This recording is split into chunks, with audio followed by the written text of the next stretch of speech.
the Corvette Stingray, Dodge Viper, Space Pen, iSnack 2.0.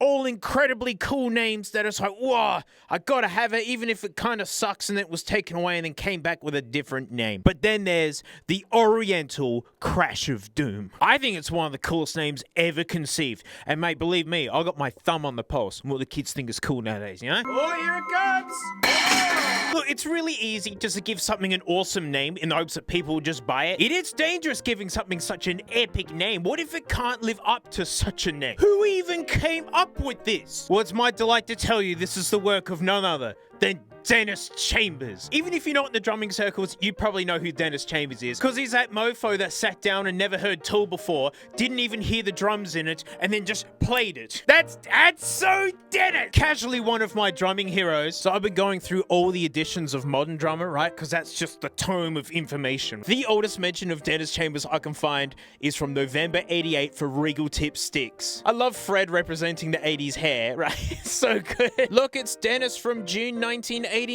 Look at that confident grin. He knew he was just gonna take over the world of drumming. He just knew it. But then you skip to the year 2000. Dennis is still killing. He's still killing it today. He hasn't stopped.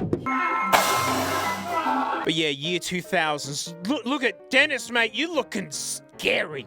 Crash of Doom. Look at it. How do you get a name like this? Well, the thing is, Zildjian has a series of cymbals called the Oriental cymbals, like the, part of their effect series. I've got an Oriental China buried away somewhere. And so it's the Crash of Doom that happens to be part of the Oriental series, right? I mean, if we just take a quick look at the egg here, we know this maniacally shaped idiot is a GM blank cymbal. In other words, it's like only half made. And as you can see, this is all buckled and all out of shape because they heat it up and quench it for strength and gives it its sound. And it's at this point it needs to be like hammered and pressed. But it's time to bust out the Oriental Crash of Doom. And here's mine, a 22-inch Oriental Crash of Doom that someone's drilled 5 holes into. I wasn't looking for an Oriental Crash of Doom, and then someone was selling this one. They've modified very well. Like, it's a really, really good job. I thought it was factory, to be honest. But basically, this one has been brutalized. When you add holes to a cymbal, they get chewier, they get more but I think it's actually gonna sell my point about this cymbal. Look at it. You see it's got all the buckling in it and whatnot?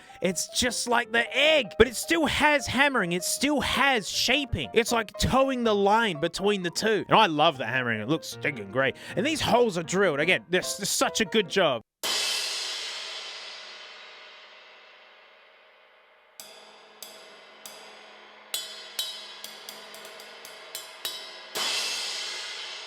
Oi, what are you doing? Normally we listen to the Darkrai before we hear any other cymbals. Nah, that's the thing. Like, it's a pretty out there sounding cymbal. I'm gonna say that already, right? But it's not immediately obvious until it's directly compared to another cymbal. I want to try and normalize this a little bit to start with. It's dark and chaotic sounding, and it's a crash. Right? I swear that this is a light ride. But she opens up. It's a monster. It is the Crash of Doom. But here's the twist, I swears it, mate. In the blend of the music, when it's doing the thing it's meant to be doing, being a part of music, all the weird aftertones go away. And to prove it, I've got a bunch of licensable music that I'm legally allowed to play. We're gonna hit shuffle on this dingus, and you tell me if it sounds bad in any of the junk that you're about to hear.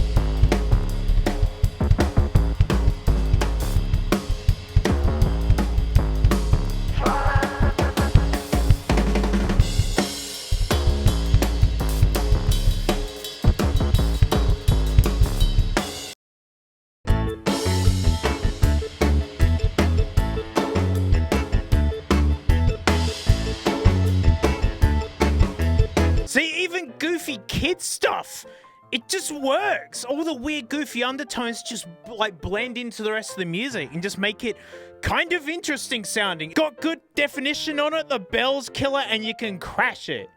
Seriously, this is a heckin' jazz ride.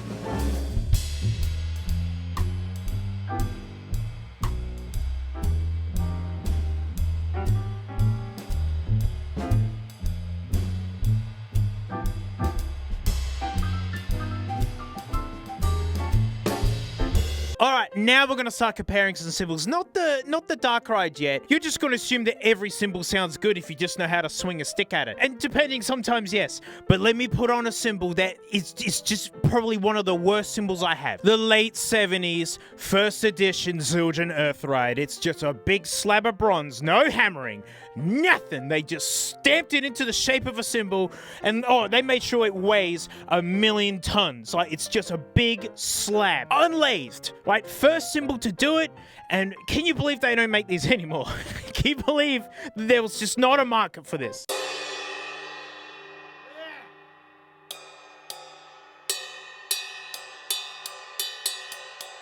Any people who visited and we listened to a bunch of cymbals, every time we hit this one, everyone always goes, oh, because it's not good.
Batman music. This thing just couldn't hang out. All right, big comparison now versus the Dark Ride. The referee. Here she is, the Dark Ride 20-inch K Custom Dark. I bought this brand new in 2009.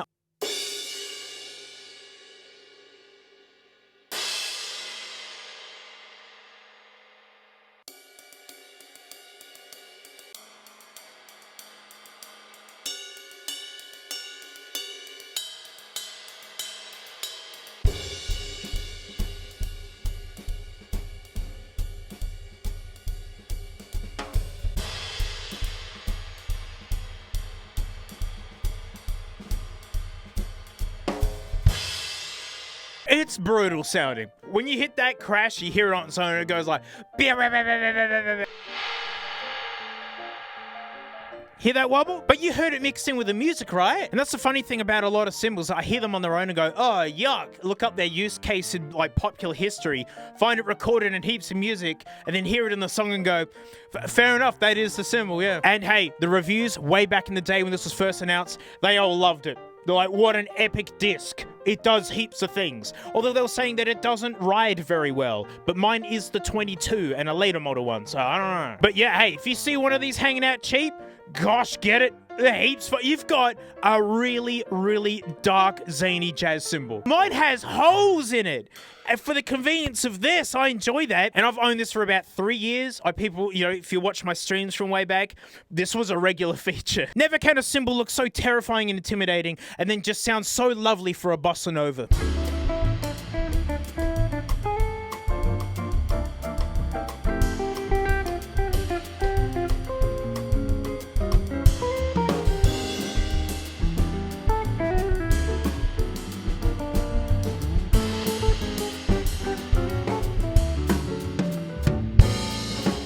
And of course it does brutal smashing.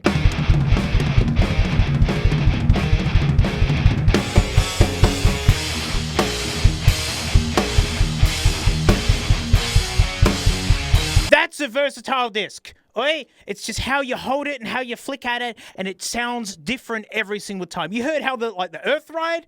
That didn't work anywhere. If you see one cheap, pick it up. That's all. Give it a whack, and I bet you it's great. I see, look, Frank's already bowed out. She knew the episode was wrapping up, but there is only one last thing to do. Oh, come on! Get over there, huh? That's rubbish! Come on, you bring it. Hey! Oh. Come on! Here we go!